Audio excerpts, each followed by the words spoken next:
Hi hello friends, ఈరోజు మనం చేయబోయే వంట సర్వపిండి ఎలా పెట్టుకోవడమో చూద్దామా. కొన్ని ఎల్లిపాయలు తీసుకోండి, ఒక గడ్డ, తర్వాత జీలకర్ర కొంచెం, ఈ రెండింటిని కొంచెం మెత్తగా పేస్ట్ చేసేసుకొని, నెక్స్ట్ ఉంటే మిర్చి కూడా వేసుకొని మిక్సీ పట్టుకోవచ్చు, బట్ మా దగ్గర లేవు, సో కారం వేసి చేసేసుకున్నా. నెక్స్ట్ కొంచెం రైస్ ఫ్లోర్ 2 కప్స్,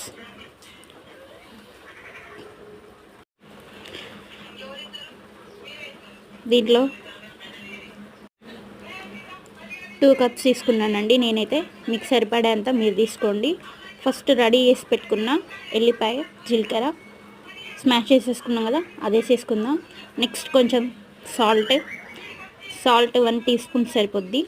నెక్స్ట్ కొంచెం కట్ చేసి పెట్టుకున్న ఆనియన్స్ వేసుకోండి, అండ్ కొంచెం జీలకర్ర మళ్ళీ వేసుకోవాలి.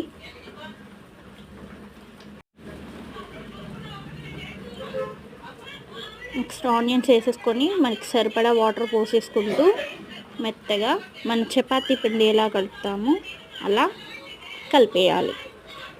చూసేద్దామా. కొంచెం కారం వేసుకొని కలుపుకోండి.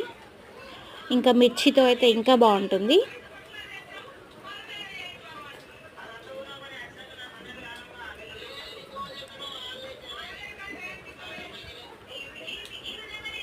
వాటర్ కొంచెం కొంచెం యాడ్ చేస్తూ చపాతీ పిండి ఎలా మనమైతే మిక్స్ చేస్తామో అలా పిండి కన్సిస్టెంట్.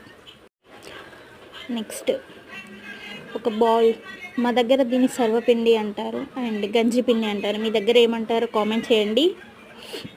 ఇప్పుడు ఒక గంజి తీసుకొని దాంట్లో ఆయిల్ పోసేసుకొని, కొంచెం ఆయిల్ ఎక్కువగా పడుతుందండి, డైట్ చేసే వాళ్ళకి మాత్రం ఇది సరిపోదు.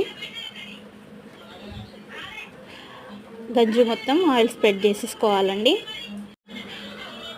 నెక్స్ట్ మనం కలిపి పక్కకు పెట్టుకున్న ముద్ద ఉంది కదా, దాన్ని తీసేసుకొని మెత్తగా పల్చగా ఒత్తుకోవాలి. అప్పుడే సర్వపిండి అనేది బాగుంటుంది. బాగా పల్చగా కాకుండా బాగా లావుగా కాకుండా ఒత్తుకోండి.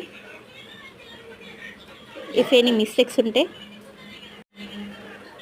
నెక్స్ట్ దీన్ని తీసేసుకొని పొయ్యి మీద పెట్టేస్తే ఒక 5 minutes మంట తక్కువగా పెట్టి పొయ్యి మీద పెట్టేస్తే మన సర్వపిండి అయిపోతుంది.